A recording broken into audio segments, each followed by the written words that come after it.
Well, the crops are coming down, and as they say, winter is coming.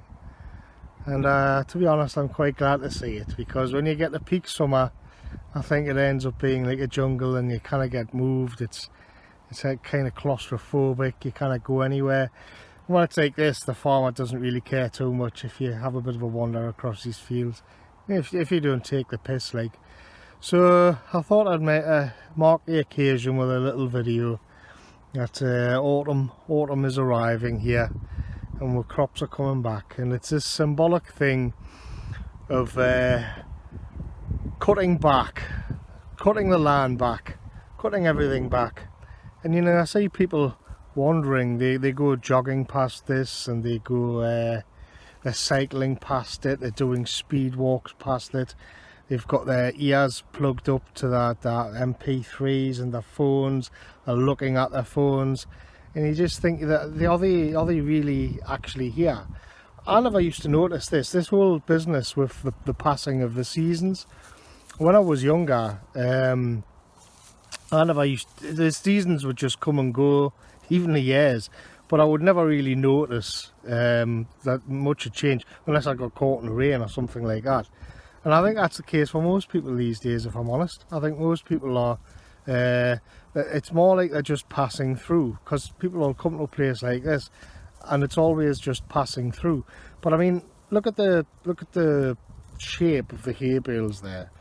I mean, it's all very well saying it's all like this natural order of things, but when you look at the hay bales, they're this really hard-edged rectangular shape, which is the machine. Nature doesn't like straight edges like that, but the machine does. That's what the machine produces. There used to be big round things, or going further back, it would just be like piles. So you can make the same point even about the bloke who sits in the tractor and does this stuff.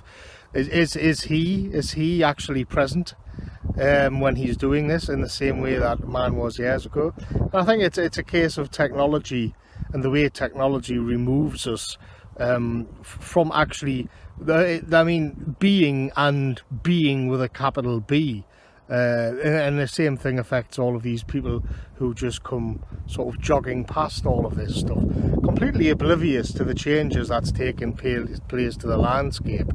And as I say, I used to be like that as well, but I think it's when you get older and you begin to dawdle around, or you begin to like sit on a rock and just kind of enjoy the moment, and you think that this is actually much better, and time seems to change, everything seems to slow down, and that kind of thing. So I think I'm going to come back here in midwinter, and today I'm looking at what is the feeling of being on the land at harvest, and I think it's one of preparation. Again, like the winter is coming. So I mean, one of the things about being in the north is that we really do have like seasonal swings. You go to other places in the world, like the equator, and I think like they just don't, everything every day is just like the same. Or there might be a little nudge here and there, or the odd monsoon or something. But in the north, we've long since adapted to this idea of cycles. Cycles, not grand, you know, I'm not talking about the grand Spengler thing, but they just on the yearly basis of spring goes into summer, goes into harvest, or autumn, and then into winter. And in autumn, this is preparation. This is cutting back and making stores, salting the fish, salting the pork, smoking the fish, making sure you've got what it takes to get you through the winter. And this is how we actually had to live for thousands and thousands of years, and yet like so many people just lose touch with it. So it's as if they too are living on an equator somewhere.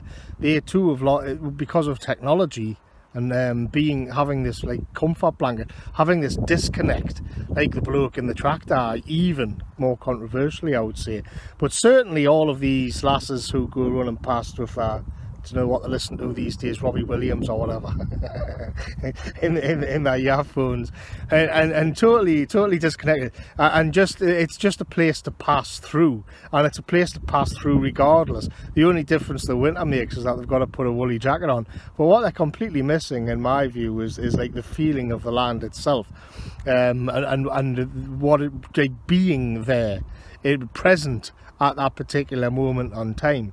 So in the here and now, in harvest, it's like the good times are over, and everything's being cut back, and the land becomes ever more barren. Soon, well, it's already started happening, I noticed, but the leaves are going to start and fall off the trees, so you get this kind of bare skeletal look to the trees, which complements the fact that everything on the actual land itself has been cut back.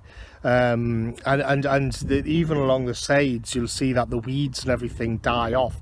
So it's all this dying away, and the land becomes reduced like to a sort of baldness.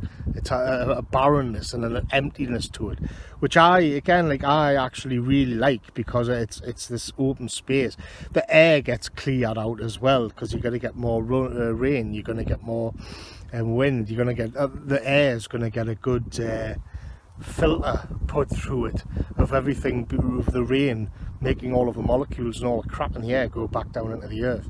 So this is kind of where we are in harvest in the beginning of September, and we'll see how that fares in winter as well, I think. So I'll catch you later.